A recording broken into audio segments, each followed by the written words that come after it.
You good? All right. Here we go. Speed. 3, 2, 1. It's time for the Mission Story Slam podcast, brought to you by PWP Video. I'm Michael Schweisheimer, the executive producer at PWP Video, Mission Story Slam, and according to the New York Times, I am a genius and frequently a queen bee. Personally, I would have made genius the harder rank to achieve than queen bee, but whatever. Go for it, New York Times. Either term definitely applies to today's guest. Tamica Tanksley could easily be described as either a genius or a queen bee. She is certainly a busy bee. When Tamica isn't at her full-time job as program director for Compass Pro Bono of Philadelphia, you can find her hosting her radio show on Montco Radio, 2 Sips of Tea, or the podcast of the same name. Or you can find her with an unbroken winning streak at Story Slams around the region. Her fourth and most recent win that I'm aware of was hogging all the prizes at Mission Story Slam 13, Braver Today. She took home both the Judges Award and Crowd Favorite. So before we welcome Tamica, let's listen to her master class story. I have never did I say never, ever want to go kayaking on the Schuylkill River. And then I met Debbie, a volunteer consultant with Compass Pro Bono, where I served as program director. So Debbie is a hot cup of coffee, percolating sparkles and rainbows. She has the energy of a cheerleader, the passion of a player, and the wisdom of a coach. So about a year and a half ago, Debbie is the project director for Schuylkill River Greenways. You see where I'm going with it? So as she's describing the bond that everyone had over burgers and brews, I couldn't help but feeling that I had missed out on something amazing. So I said, Debbie, the next time y'all get together, I want in. She said, great, we going kayaking. Now, because Debbie also has this great ability to make even the press of a mammogram machine sound like a fun affair, I said, I'm in. So the date came and it was set for May, right? It was a week before my 51st birthday. I said, perfect. Because for my 50th birthday, right, I decided that I was going to be living my life like it's golden. Okay? And so as a result, I gifted myself for my 50-ish, fierce and fabulous era the permission to color outside the lines, right? To break up with the discomforts of the comfort zone and to parole myself from the circle of safety. Now see, y'all look like a supportive group. Can I be vulnerable? So, growing up, fear was my tutor that taught me to, don't do that, don't take that risk, right? Don't you dare rock or get out that boat. Get rid of that vision. Don't do that job. Kill your dream, right? Be safe, be small, think small, live small, because then you won't get hurt. And so I grew up, right? I was raised to survive, right? I was raised in survival mode. And not because my parents didn't love me enough to teach me how to fly, but because their wings got clipped as Southerners who were raised to learn that in the South, they were taught from slavery to Jim Crow. You stay silent, you stay safe, you stay alive. But after half a century of surviving, I think it's time for your girl to start thriving.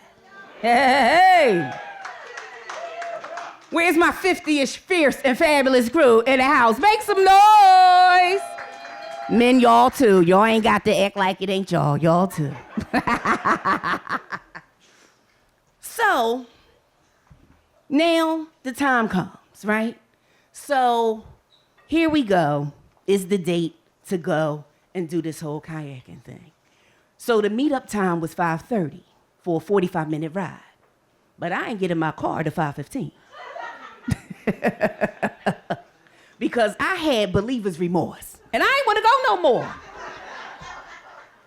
Right? But there I am on 476. And see, you don't want to be in the car with me when I'm on the blue route because I see red.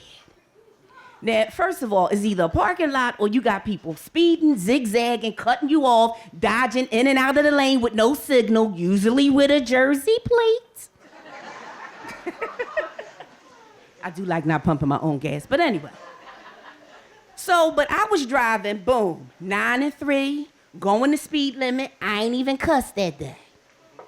Because I decided if I was late, that was fate. And if they was gone, that was God. And I wasn't gonna mess with that. So when I finally arrived, hi, Tamica. There's Debbie. By the kayaks, bursting in joy. So we go over to the instructor. So they said, can you swim? I said, yes. With a pool noodle in a pool where I can see my feet. He said, don't worry about it. We got your back. Just tighten up the life vest. So, honey, I tightened that life vest up to where it looked like a corset from the 1800s. I'm ready. So we go down to the water. He's talking about take your shoes off. What? Oh, I ain't know you had to do. Come on now. I didn't know. So I take my shoes off. So then they're holding the kayak steady. But then by the time I get in it, now it's weebling and wobbling. And I know they said weebles wobble, but they don't fall down. But ain't nobody say nothing about falling in.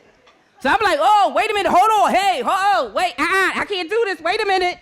And I know what they thinking. Who bought her? So I get in. I settled myself, right? So I get in. So then they push me out. 2 feet later, get stuck on the rock. Hey, wait a minute. I can't do this. Hold on. So bless their heart. So they get out of their kayak. So then they come and push me some more. Now we out deep, right? I'm panicking. But then somebody said, so for the next 2 hours, 2 hours? No, I'm going back. But see, they weren't playing that game with me because there was no going back. See, but usually that's when I tap out, right? When I get terrified, I tap out. But it was no tapping out. I had to literally go with the flow. Because again, they all thinking, who bought her? And Debbie never spoke up for me. So, my oar is going every which way but in the water. So, I'm panicking. I can't, wait a minute, hold on. But bless their heart, they never left my side. So then the instructor, he looks me in the eyes. And I know what he's thinking. Who bought her? Again, Debbie never spoke up. So he looks me in the eye, bless his heart, and he goes, dig deep and pull. Dig deep and pull. Okay, dig deep and pull. Dig deep and pull. And once I stopped panicking, long enough to find my peace, something magical happened. I found my breath, and my rhythm found me. Hey! Right? And dare I say, I felt calm, confident, and courageous. So now I go from the back of the line. I'm no longer playing bumper kayaks, bumping into everybody. Right? The ducks, I'm avoiding them because at first me and them ducks, honey, it was a photo finish. It was about to be a crash and burn. We was about to be back on the blue route. So now I'm in the front. And then guess what? The 2 hours is over. I'm like, what? I could go another 2 hours. So then they said, listen, you got to throw yourself out of the kayak onto the dock. I said, say what now? You mean ain't no little ladder thing that I could climb up? So I had to throw myself out of the kayak looking like a beach seal. He said it wasn't pretty. I said, but he didn't say it was downright ugly. I mean, oh God. Thank God nobody was recording because I wanted to go viral, but not that way. So I realized at that moment, right, this was bigger than kayaking. right? This was an adventure. This was an opportunity for me to walk by faith and not by fright. I realized something on the school kill that day. Dig deep and pull, oh, that's a life skill, right? You gotta dig deep and pull, because honey, this life, I don't know if y'all noticed, there's a lot going on. You gotta ground yourself. You gotta dig deep and pull, right? And so I realized that this was an opportunity for me to get the mud off my wings and fly like the eagle I am. Go birds! Love it. Tamika Tanksley, welcome to the podcast. Thank you, Michael. I am just so honored to be here today. This is an audio-only podcast, so people who don't go to YouTube and actually watch your story won't see this, but what is up with the cigarette flick maneuver at the end of your storytelling? Because honestly, when I was in the room with you, I'd seen you for the first time at a story slam from First Person Arts where the theme was lit. And I told a story about when I was a smoker. And I actually thought maybe when you did that cigarette flick at the end that you were doing some kind of a nod to me. But then I was watching other stories and you do that at the end of other story slams. So what's up? So I'm a drama queen, right? Queen T. And I'm the youngest of 4 girls. And so my sisters are 12, 14, and 16 years older than me. So they introduced me to a lot of wonderful things, including old movies. And so those classics. And so I grew up watching, my first one was Mildred Pierce. So I grew up watching the queens of the drama queens, Mildred Pierce, Betty Davis, those, noir type movies. Yeah. And when they were getting down to it, darling, whether they were straightening you out or making a point or letting you know, don't mess with me, it was always a cigarette in hand. And the way they would just take that long drag. My favorite is Betty Davis in All About Eve. And she opened up the scene with a long drag on a cigarette as Eve was trying to take her stilo. And so the cigarette thing, I just kind of got that from watching the old black and whites where it just had like a powerful pause. Like it told a story without ever saying a word. And I feel like it's the perfect punctuation to end my stories. And so I think it's going to become a signature. And I also do like it as a clue or cue to your audience that, I like that you have a motif, but I also like it as a cue to the audience, like, that's it. It is over. That's a nice visual way to do it without having to be like, thank you. So that's cool. I like it. I'm not sure if you've been out and about telling stories since last I saw you at Mission Story Slam, but how many story slams have you told stories at this point? So officially, at Story Slams, I've done 4. And my first was December of 2023. So it's been recent. However, I've always had the desire to do a story slam. I just didn't have the courage, or I just didn't feel, I was ready, or I will always kind of chicken out. And so how ironic to have the Braver Today theme be that 4th story slam win in a row. And it's hard to believe, like, wow, I just started this in December. And the thing is, I've been telling stories my entire life. And in fact, I think I came out of the womb telling stories. And as I've shared, even like a post, like it is my inheritance. My grandmother was an amazing storyteller. Her son, my father, I had 44 awesome years sitting at his feet, collecting his stories, his style. My sister can captivate any room with a story. So it is a legacy that I am just honored to carry forward and also help other people learn to amplify their voices through the gift of storytelling, because we all have a story to tell, but many of us don't tell it. So I am trying to see if my timing is right. You talked about your, fabulous 50-ish and fierce thing. Yes. Was that Was December 23? I'm not asking you. Well, no, I guess I'm asking you to tell us your age. Was that part of that 50-year kind of coming out party for Tamica?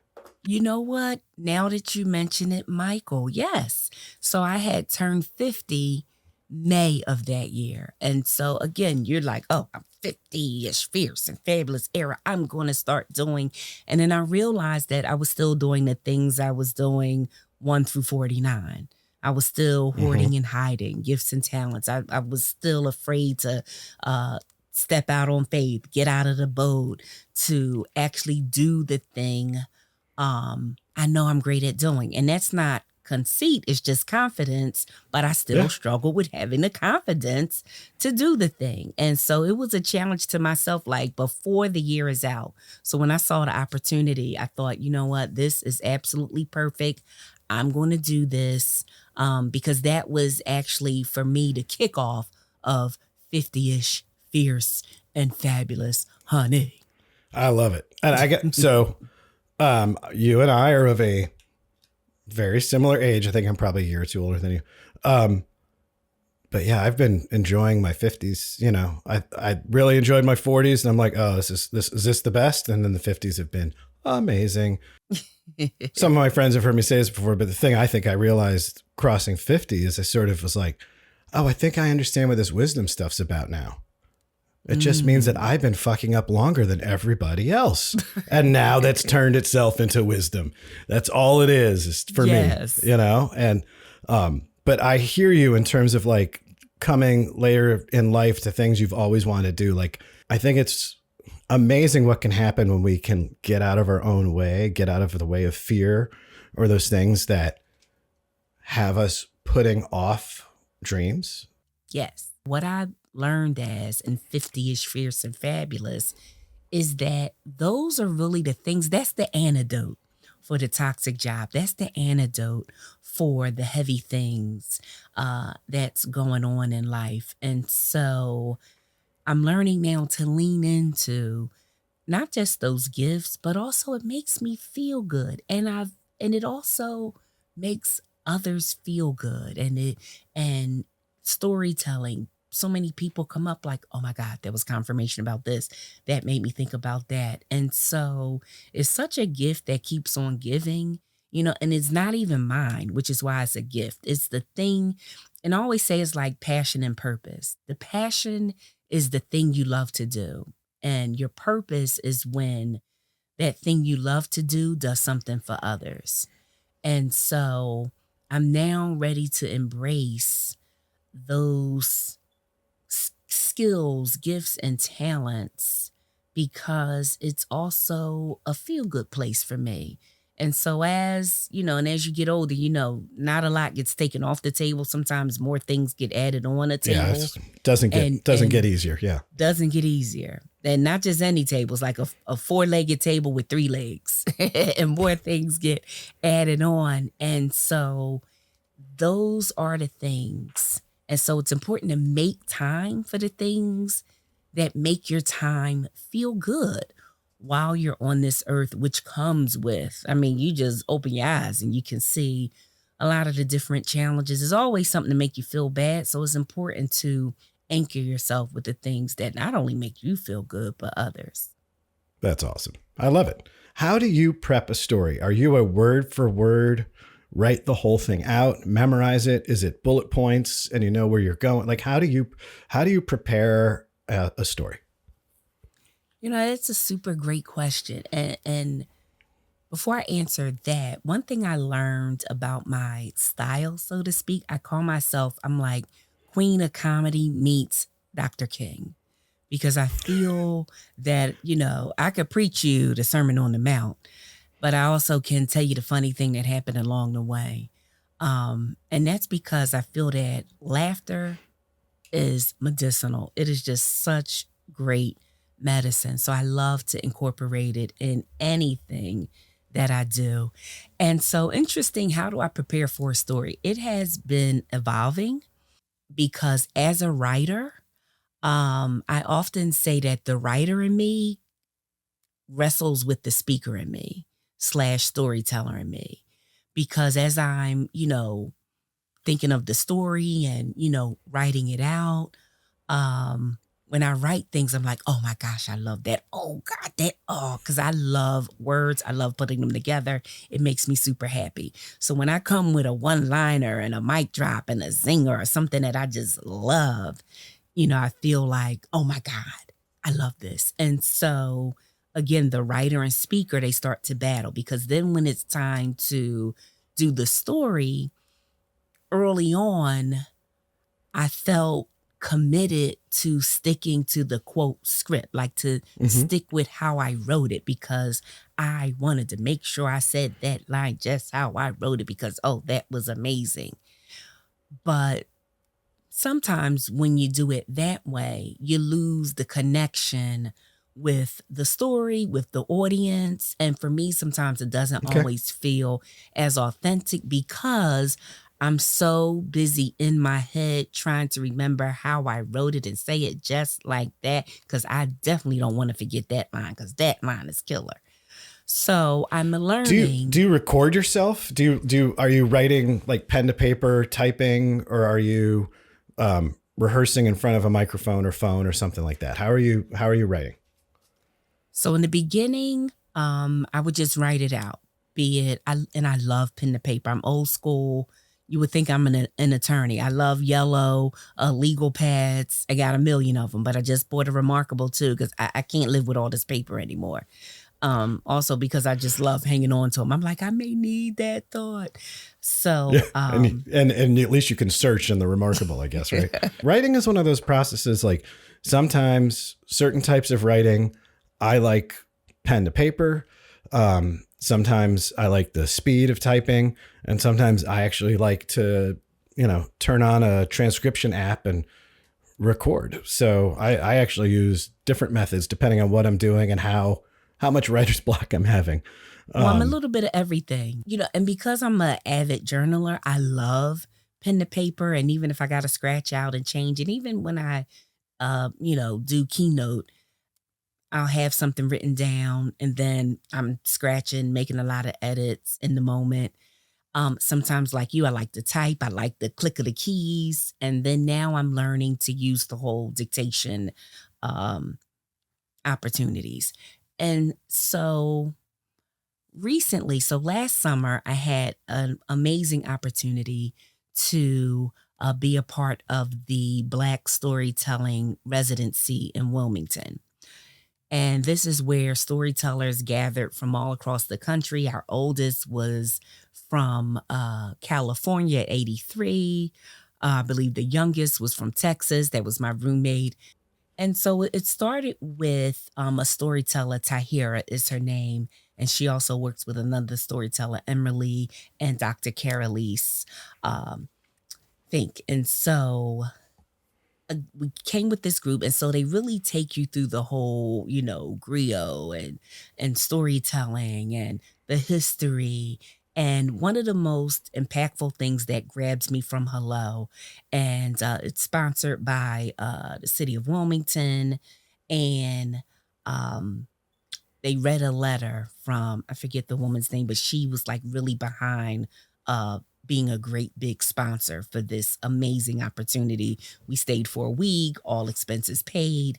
And one of the lines was to remember to stay present and not perfect. And that resonated with me because as a perfection queen, I realized perfection is paralysis. So a lot of me not doing certain things and leaning in my gifts is because, I feel like it's not good enough. And if you're looking for perfection, it'll never be good enough. And so the other thing I learned was to record yourself and to just kind of say it over and over again. And they taught us that you may never tell the same story the same way twice. And as you're not encouraged to really write it all down word for word, but you're more encouraged just to speak it and talk it and record yourself. But I have since been adopting the just kind of writing things out and then just saying it over and over again and being present. Because the thought came from my head in the first place when I wrote it. And so it'll come up. And so I really love that way more. It helps me to stay connected. I have been telling and been invited rather to tell my mission Story Slam 13 win several times since winning in November. And I have not told it the same way twice. And so I'm really, and then I've learned to adapt it because I feel like it's a universal story for some things. I told it at a women's group. And so I feel like it's a universal story to dig deep and pull is what is really universal about it. And I've been able to adapt it according to my audience. And so, yes, to answer the question, I have transitioned and have evolved and do a little bit of everything now. So it's a little bit of writing it down, a little bit of outlining, and then what really gets it committed to the heart, because I love speaking from the heart. I always say people talk from the head. They tell you what they think you want to hear. But when you speak from the heart, you tell people what they need to feel. And I love speaking from the heart. So for me to say it over and over again, I'm really enjoying that because it helps me to get it not committed to memory, but committed to the heart. So it can come out heartfelt and, and touch people in the heart. And so that's my recommendation for people. If I had to give a number one tip, it would be to continue to just say it over and over again and get it committed to heart and not memory. I do think there were a couple lines that you knew by heart, but hold on one second. I just need to back up because what you just said was when you speak from the heart, you tell people what they need to feel. To me, I would interpret that as like you're just letting them feel that by demonstrating. You're just leading with feeling by being present and being in the moment and being extemporaneous from your heart, even if it is a planned line. So that is one of my favorite storytelling quotes, by the way, is that whole idea of trusting our audience that they will have the emotional reaction that we intend if we allow them the space to do that. Totally. And I do. So I want to get to a couple of these lines, but I do feel like the way that you structure, because you've got like definite jokes, or I know like, man, before the Story Slam, after I'd invited you and you were like, so I think I've got my story. I think it starts out, never have I ever, never did I ever, the exact opening line, but you knew it. And that's maybe not exactly the way the story opened, but it is pretty close to how the story opened. I mean, I do not think that lines like, hang on, I actually set this one down because I want to say it. To break up with the discomforts of the comfort zone and to parole myself from the circle of safety. I do not think that is an improvised line. No. So when I say like saying it over again, and so a lot of these are things I've said for a very long time, just not publicly. Because again, I'm a lover of words. I'm a wordsmith, and I've been telling stories my whole life, just not publicly. Yeah. So while it may not be improvised, it's something that has been committed to heart and not memory.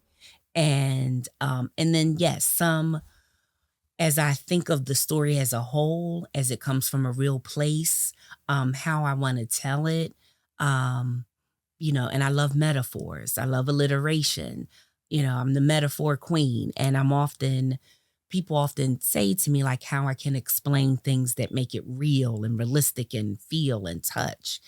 And so that's just a part of kind of how I speak. I speak in stories often.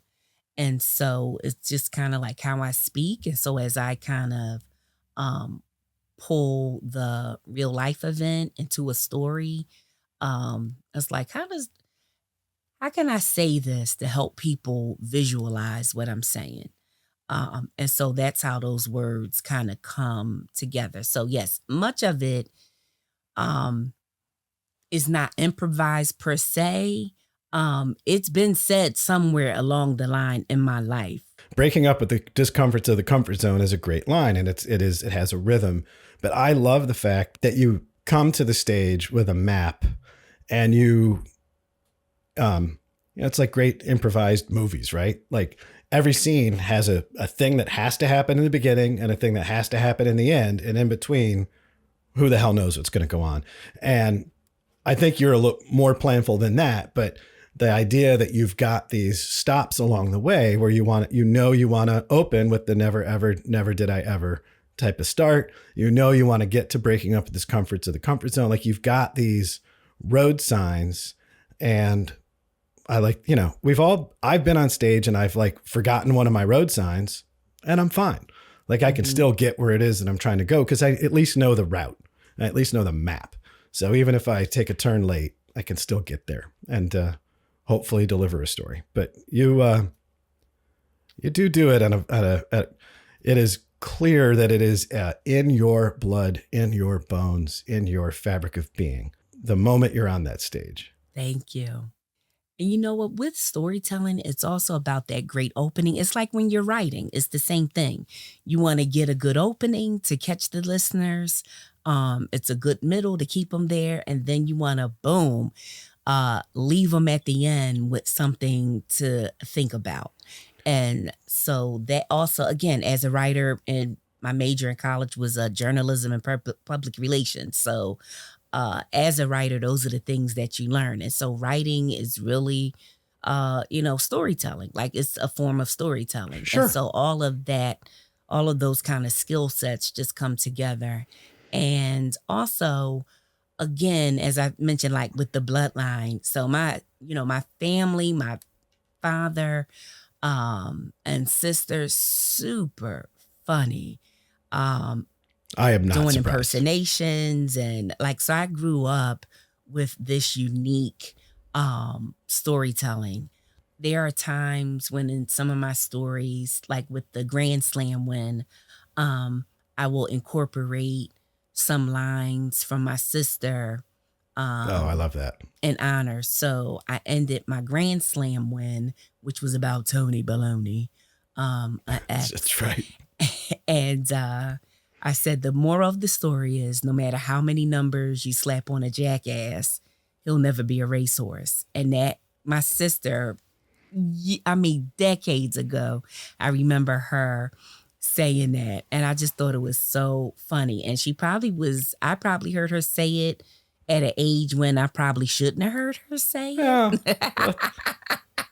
Jackass isn't that bad. Come on. But it stuck with me. And even then I'm like, oh, that's funny. And so, and to pay homage to the great storyteller that I sat under, That's I awesome. will incorporate those things. Look at you with your cigarette motif. You're bringing your sister in to wrap up stories. Yes. As funny as your story was, and it was consistently funny, and it definitely had that lesson woven in it. I also liked how you kind of snuck in a really direct and very clear history lesson into that narrative. And because it was so first person, you could I think that I kind of did miss it. It was only on repeated viewings when I caught the part about being raised in survival mode.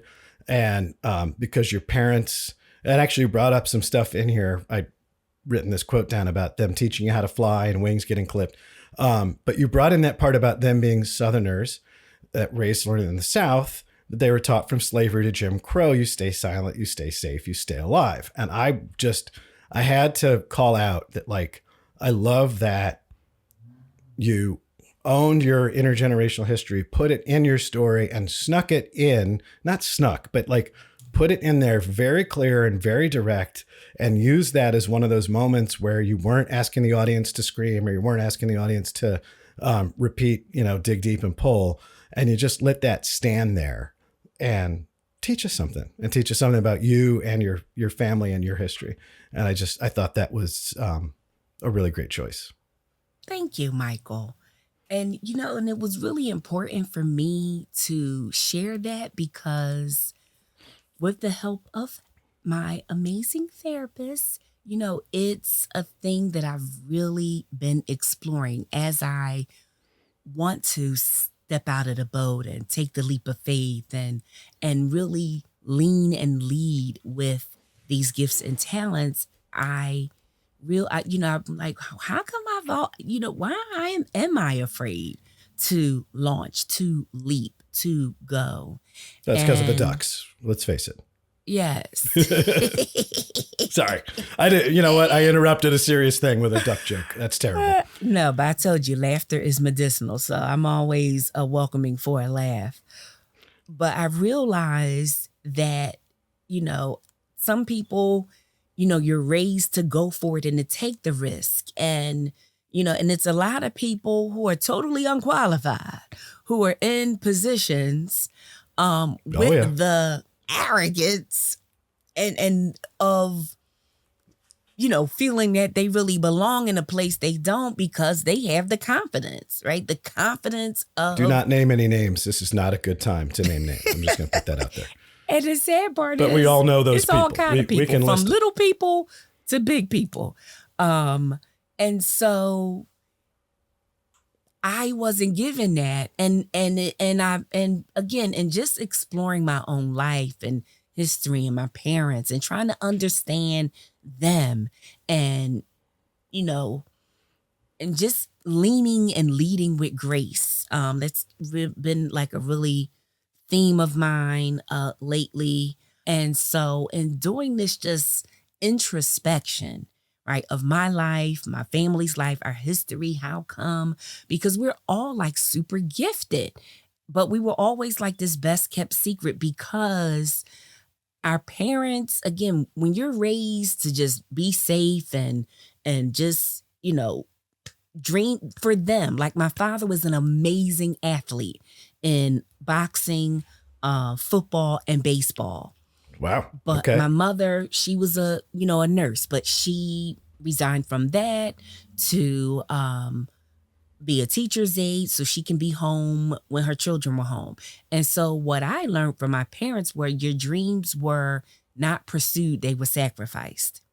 And it was always about getting a job with the pension. It was just that survival. You just want to take care of yourself. And when you are raised with struggle and when you are raised to, make $1 out of 15 cents, get blood from a stone, you don't want to take the risk because it seems too risky. You don't want to risk losing it all because it took you too long and too hard to get the little you have.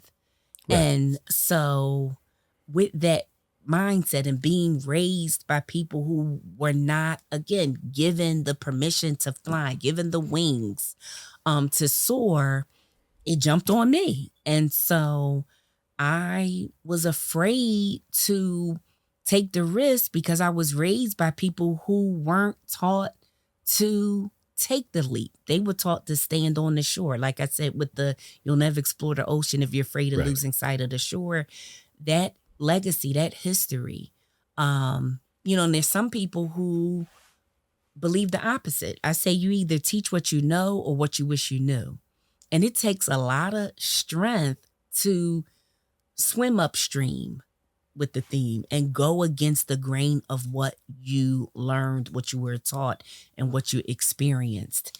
And so that was super important for me. That line was deep because that's also a part of my history, a part of my legacy. That's a part of who I am. But I'm adopting another phrase is that it's never too late to be great because when you know better, you do better. And so I'm learning that it's okay to take a leap of faith. And at the risk of actually living the dream. I now look back with, compassion for my parents. And particularly when I think of my father, who, again, just a diamond encrusted unicorn.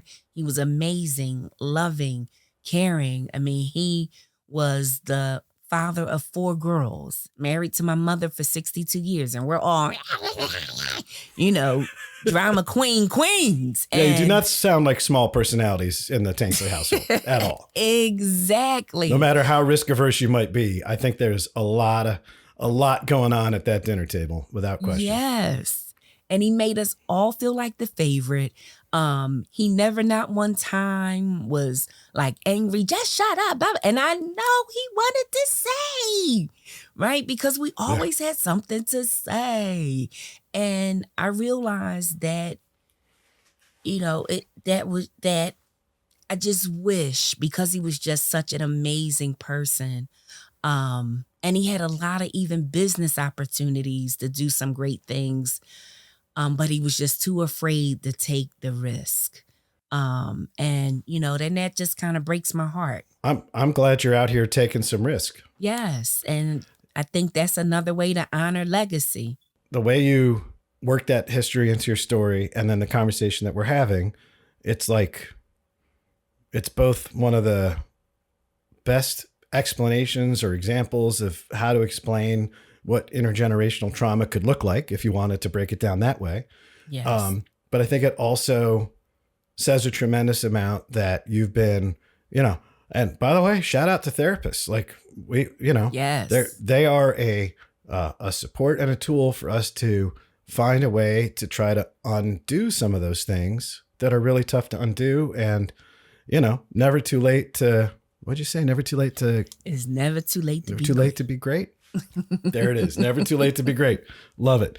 But yeah, we got to do the work and we got to figure it out, and we got to, try to figure out what it is that could be our own thing or from generations before that's getting in our way. Yes. And introspection is super important because it's very hard, right? I say hindsight is 20/20, but it's also a painful lens. And so I realized that I want to not only learn from history, but to improve future history. So the conversation with Tamica was really too cool to just have it be a single episode. So we're going to wind down and make this a two-parter. In the second part, there's a few things to look forward to. I start out by giving Tamica a very good grilling, teasing, ribbing, whatever you want to call it, about just blasting over the Mission Story Slam time limit. Tamica's going to tell us about how she uses storytelling in her professional life and how she empowers her clients through storytelling. And we also discuss what's unique about Mission Story Slam and the importance of supporting and platforming the do-gooder community. And you, just by listening, are a part of that do-gooder community we are trying to support with Mission Story Slam. But real communities thrive when they take care of each other, and we need you, dear missionaries, to do the supportive things. So, it's the old stuff, the rate and review the podcast, direct people to our website, missionstoryslam.org. You can also have people follow us on LinkedIn or Instagram. I know you have someone in your life who would also enjoy what we're doing with Mission Story Slam, so please spread the word. And soon we'll have some details about our next Story Slam for the spring, Mission Story Slam 14. We're not certain on the date quite yet. We're looking at May 19th or 26th if you feel dedicated enough to hold time in your calendar. And we're also working on our theme. So far, we're thinking we might go with anniversaries, with the caveat that anything goes that is not about the semi-quincentennial. So, save us from ourselves. Reach out with a theme idea that you have. You can email us at info@pwpvideo.com. The Mission Story Slam podcast is produced by Dave Winston, and this episode was edited by Chris Marston. Pod is produced and brought to you by PWP Video. We are Video with a Mission. You can find us at pwpvideo.com. So until our next episode, I will continue to be Michael Schweisheimer, and I really look forward to sharing the next story behind the story with you soon.